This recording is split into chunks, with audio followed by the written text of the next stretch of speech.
And I know, with all the stuff going on and all the visuals, people's heads are so twisted. I'm not the only one. I'm just talking about what I'm going through. I know for a fact people have it worse. People have other stuff going on. You know, some people don't even realize that there's this types of people out here and that this is possible.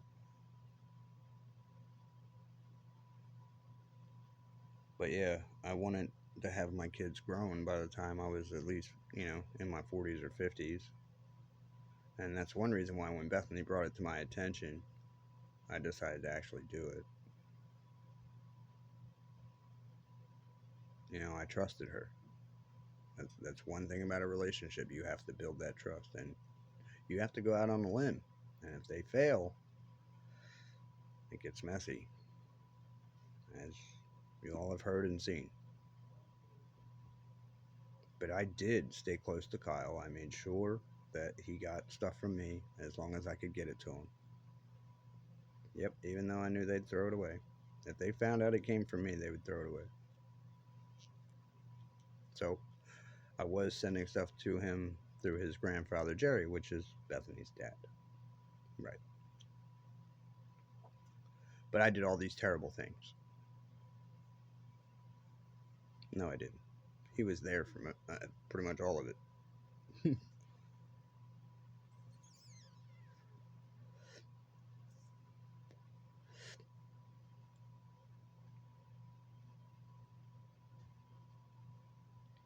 Yeah, I even took her and her sisters out for a ride. We have a road, really hilly, and you know how when you pop over hills and stuff, with a little bit of speed, it tickles the belly and whatnot. So that's what I was doing, just, goofing off, trying to find something inexpensive to do that was entertaining. And um, Savannah and Alexandria, her two younger sisters, I went up and down the road a few times, and the speed limit on the road's like 40. And I was going about 45, 50, just enough to make the car hop a little bit, make this what they call stomach dropping effect, kind of like roller coaster feeling, but just not that extreme. And that's what they were doing. They kept taunting me and taunting me. Mind you, I'm 16, just got my license, you know. Or my bad. At that, yeah, I was 16 at that time. I hadn't turned 17 yet.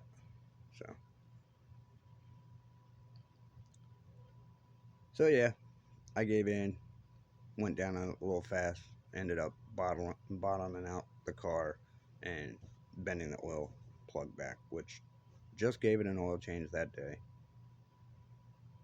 But it was my fault. Even though it was peer pressure, it was still my fault. I did it.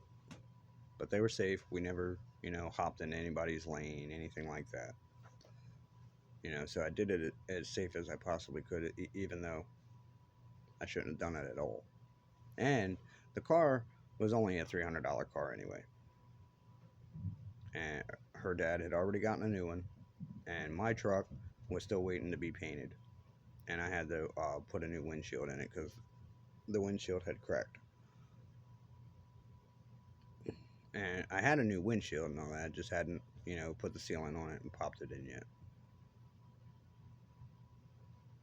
And I primered it and did all the body work myself, so every time I tried to get a shop to put the finish coat on it, they wouldn't do it. And I was nervous to do the finish coat because I had never done it. And I was afraid I was going to fuck it up. It was a very nice paint, and I wanted it to look right.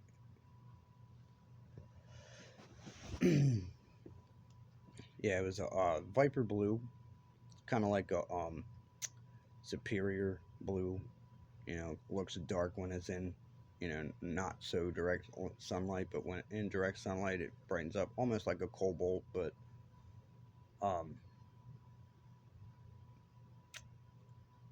but it's the new, darker, nice, noticeable blues that you see out there today. Um, yeah, it was acrylic single stage, so I believe it was Jerry's Auto in Baltimore, right on Route 40, which they call it Eastern Avenue. You know, once it gets so far down there, but it's still 40. But anyway, Yeah, that's where I bought it at. That's also well, no, the other place I got the primer was in Joppatown, right off of Route 40. It was a little paint and body shop there too, but we only got the primer there. He took me to the other place because it was for race cars, NASCAR ra- race cars, dragsters, things like that. You know, real top end stuff. Um, and I got the acrylic because it was, you know, one coat. You didn't have to do base coat, clear coat, and I was told that the more you buff it, the more it'll shine and, you know, look real good for you. And they were right. It would have turned out real nice. But yeah, had ADHD moments and distractions.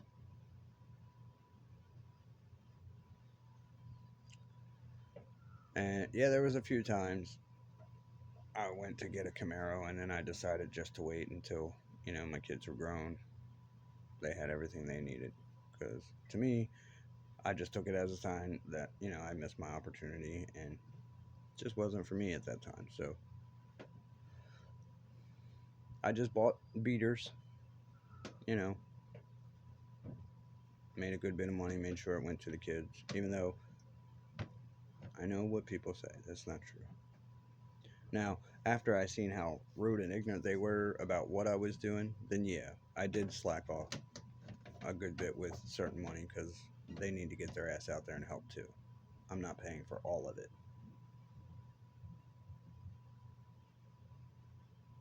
I'll pay for half. I'll help you anywhere I can. Anything like that. But you're not going to sit there and alienate me, lie on me, make these kids believe shit that just is not true. And you can keep it up because you're too afraid for people to know the truth. But that's fine.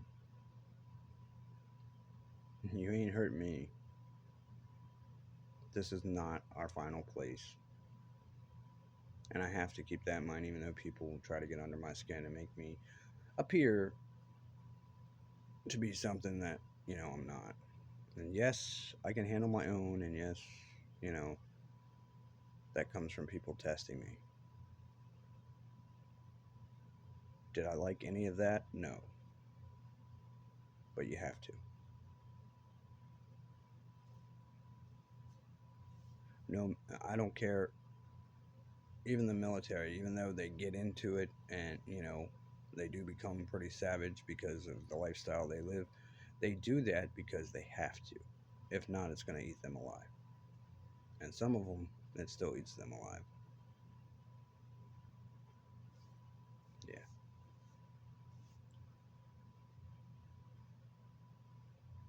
It takes a really fucked up person to not care about hurting other people. And when I say I don't care, it means at that point you've got me so mad and I see what type of person you are and what you're trying to do to me. That's when I don't care anymore. I'm ready to teach you a lesson. And if I have to hold that person's life in my hand and then give it back to them, so to speak, that used to build trust and respect between two people that did not or could not find a trust or respect line between each other. Yes, getting off at somebody else's bus stop and walking miles home.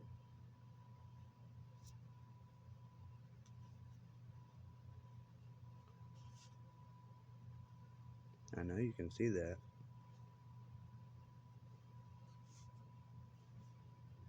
That's only a couple. Yeah, this was brass knuckles. The K on my forehead, yeah, right here, that was from a 2 by 4.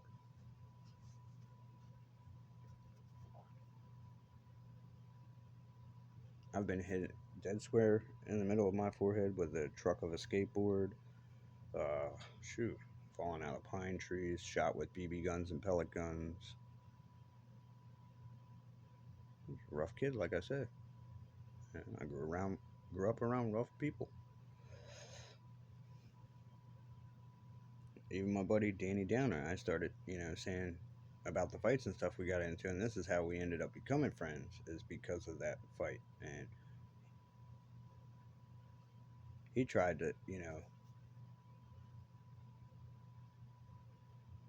talk to me about who he was and all that, and I'm like, buddy, you got to understand, I was a 7-year-old kid. That whole neighborhood was new to me. I didn't know none of you. That was my first day y'all even knew who I was in there. Didn't know who I was, but seen me, met me, encountered me. Um, and I didn't know who Danny was. I didn't know who the other Dan was. That's how I learned their names. Is that and living in that trailer park. Just because I speak of it, and yes, I was triumphant that day, it doesn't mean that I'm calling Danny a bitch or anything like that. I'm not. I'm just saying what went down. And he did at first start to take it that way. And I'm like, Danny, it ain't like that, man. You're acting like, you know, they shoved me in a ring and I just like attacked you all. And that's not true. And you know it's not.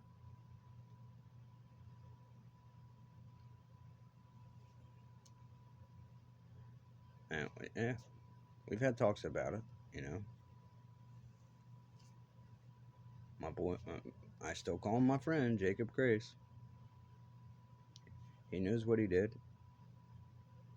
He was trying to show off for the trailer park, and he thought he was going to call me out and get an easy win on a fight. It didn't go down like that. And even he called an attitude. And I was talking about that to another little asshole, Billy Graybill, on the internet, Facebook. And he started a whole bunch of shit because he used to do that back in the day. But, I mean, started talking about, oh, well, we fought and you used to always get your ass kicked and all that. Billy, we never fought and you were never around. And I don't mean never as in, like, he was never in the trailer park or, we never hung out, like, ever. I mean, seldom to never. What I mean by that is once or twice I might have seen him in there and we might have had an encounter, maybe 3 times. I went to school with his brother Andy, and me and Andy were friends. But I'm starting to think that a lot of people thought I was wild and crazy because I didn't take no shit from these bullies, and I didn't give a fuck. I bully them right back. And I was loud, I was hyper. That's the way I was taught to be. My mom taught me don't take no shit. Get in their face and fuck them up. That's what I did.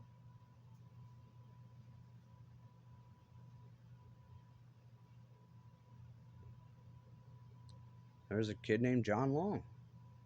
I never wanted to fight this kid. I'm sitting in the cafeteria. I'm fighting with other people over other dumb stuff. But the reason why I bring that name up is because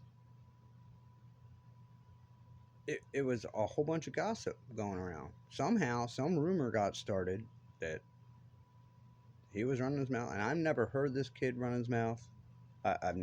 He's never approached me before this, never said a word to me. I knew who he was, but we never ever had a bad issue. So, I'm just like, whatever. And I had people run over to me. It was Jason Burton that came over to me, my table, and he was telling me about it. And I'm like, buddy, I don't care.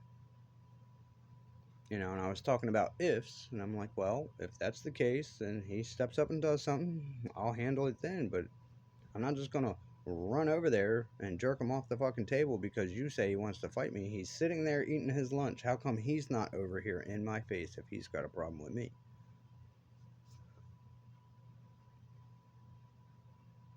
After that lunch, I guess the other people were telling him something else because he ended up hiding in a glass atrium when I was walking to class, and he popped out.